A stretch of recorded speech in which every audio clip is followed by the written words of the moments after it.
Okay, we're going to go through the different parts of the Singer Heavy Duty machine. The most important that you're going to use the most is the presser foot. And it has a little lever here, and this becomes muscle memory once you've done it a million times. But this is the most important part of the machine, because if you try to sew with the presser foot in the up position, it'll tangle and you have to rethread your whole machine. So presser foot is really important. So other parts, we already discussed the bobbin. Obviously, here's the needle housing here. I'll put that down so you can see a little more.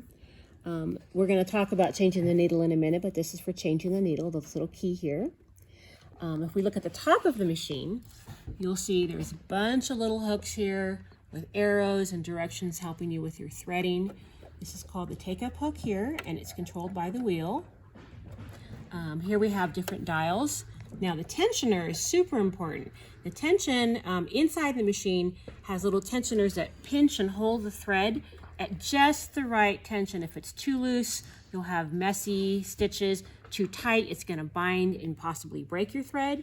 So you have to adjust the tension based on the fabric that you're using. This guy here, the needle position, check this out. So I'm going to turn it, and you can see down here, it will change the position of the needle. Why would you want to do that? Well, sometimes you're doing something that's going to be really close into one edge or the other, or you're using a zipper foot, things like that. This other dial up here is the width. Now this is really most important if you're going to be doing a zigzag stitch. So all the way to this side for a tight zigzag. If it's a straight stitch, all the way this way, anywhere in between. The length of the stitch is how many stitches per inch. So 4 is the biggest stitch. When I'm teaching, especially beginners, I like to go with a 4. It's the widest stitch and it's the easiest to take out if you make a mistake, which occasionally does happen, not gonna lie. And then down here is your stitch type. So we have straight stitch, we have zigzags, we have some darning stitches, all of these fun little decorative things. The ones you're gonna use the most, straight stitch and zigzag. I'm not gonna discourage you from trying these, but that's what those are. And then the last on the side here, you can see is the wheel. And that actually operates the machine with or without power.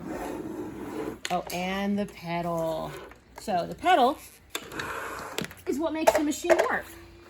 So once you hit the pedal, the machine will just operate. Don't forget any parts, our on-off switch. This little dial here, if you ever needed to use it, it's to adjust the drop on the presser foot. So if you're using thin fabric, you want it really low. If you're using thicker fabric, you want it higher. This here is your thread cutter, which is my favorite feature. Like that, look at that. And then inside here you have a little compartment here for extras. And this also slides out. So if you have to do a sleeve or something really tight in, you can slide your fabric right over here and get it in perfect. I think that's it. We talked about the threader for the bobbin. Yeah, and those are all of our basic parts. I love this machine because it is not digital. So the parts are simple. Very lovely. So those are the parts.